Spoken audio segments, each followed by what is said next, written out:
जोहार गाते को तिहिन जहाना कॉइन बन नेला ओनाटा मिटे मोड़ा टाका रना कॉइन पे रकम दाम कना पे रकम माने पेया टाइप दाम कना हदी हाहाड़ा गे बुझे कना बांग से अडी हाहाड़ा दो हाहाड़ा कान गया कारण जहां को कॉइन को अखरिंग बाबन बड़ाय कना से बांग अखरिंग कान तबोना उनको तो निया वीडियो नेल पे ताले पे बुझ जामा कारण वीडियो बापे बुझते बापे नेलते बापे बुझते अदो कॉइन को आपे दो बापे सेल दड़िया ओनाते निया वीडियो पे नेल खान तबे पे अखरिंग दड़िया आपिया कॉइन को और बांग खान दो बापे अखरिंग दड़िया और बांग सेलो और फेक मेनते पे निया पे मनाया निया कॉइन रिया पे रकम दाम मेना मिटे दो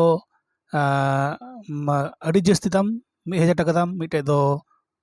हजार हजार 1200 मिटे दो और मिटे दो 120 150 से 250 हो दड़िया और मिटे दो 50 खन 70 तो नोन पेया रकम दाम मेना तो चिकाते का कंडीशन नोका दाम हुआ दिला तेज ना वीडियो बन नेल लगे जोहार संताली कॉइन यूट्यूब चैनल जो हड़गे सगुन दाराम तेज दो गुरु गंकेया जनाम माहा जहाम माह रे तेज निये मोड़े टाका कॉइन सम्पर्क लई बना चेदा से निये कॉइन आयमा भेराइटी मेना आयमा भेराइटी मेना मिट कम कॉइन गी पेया पुन्या रकम दाम मेना मिटे कॉइन ना गी पेया पुन्या रकम दाम मेना तबे कॉइन दो निये कान गया निये मिट की मेटाल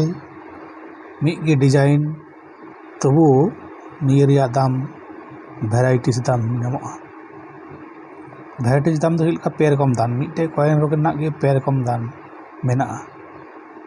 निये मिटे दाम तो अखरिंगोगा आबार मिट दो कॉइन मेना ओना मिटे दाम तो अखरिंगोगा ने मिटे कॉइन गी पे रकम रिया दाम तो अखरिंगोग कना आदो ओनाते जहां कोना बन अबो कॉइन कलेक्टर से जहां गे हॉबी कना अब मारे कॉइन को कलेक्शन दा बाजार खन से ऑनलाइन खन गे उनको निये कथा बाराय लगती कना और बांखान अडी लॉस रे पे पड़ा ओनाते जाते पे लॉसो ना लहा रे निये को तथ्य निये को इनफॉरमेशन आपे तलारे उदुग सटेरदा दया कते वीडियो मुचाद धाबी नेल पे तबे ना पे बुझ पे नामा और बांखान अडी लॉस रे पे पड़ा तबन बया को तले दिला ना वीडियो रे डिटेल्स बुन नेल लगी चित लेकाना कॉइन चित लेकाना दाम कना और चिदा पे रकम दाम दो हुआ नोडे नेल दाबन बानार गे मोड़ा टाका ना कॉइन कना और कॉइन रना इतुम दो हुआ कना महात्मा बसवेश्वर मोड़ा टाका ना कॉइन मोड़ा टाका ना महात्मा बसवेश्वर कॉइन नॉय बन नेल नामदा नुई बसवेश्वर चितर मेना और निये कॉइन रे मिटे वैशिष्ट्य निये कॉइन रिया नोडे कोनो साल गे बनुआ नेल तबन पे नोते रे कोनो साल गे बना ओका साल छापा लेना कोनो साल बनुआ तबे निये दो 2006 रे उडोक लेना कॉपर निकल मेटल कना सिंगल मिन कॉइन कना ओनाते नेतार निये कॉइन गी दाम उनका यूएनसी कंडीशन को मेता निये दो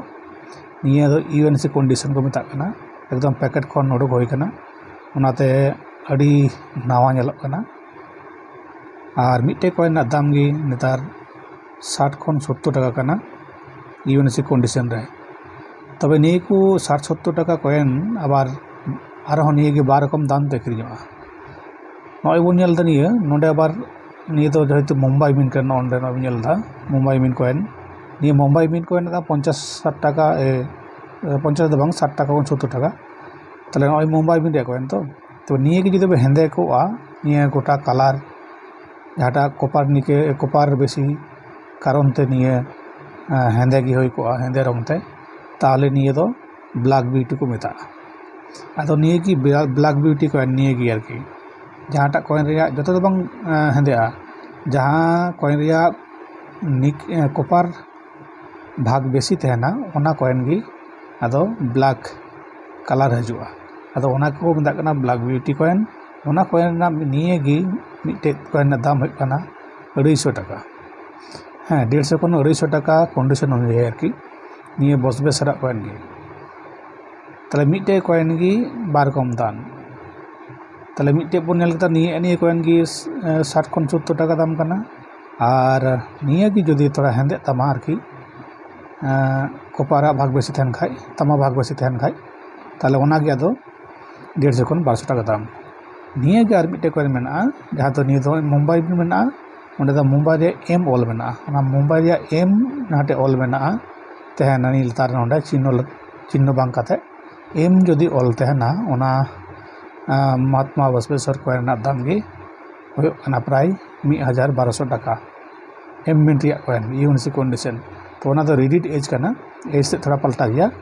और बांकान छवि कॉइन दो मिट ही तहना नोते 5 ऑल तहना और नोते नुई स्वामी सॉरी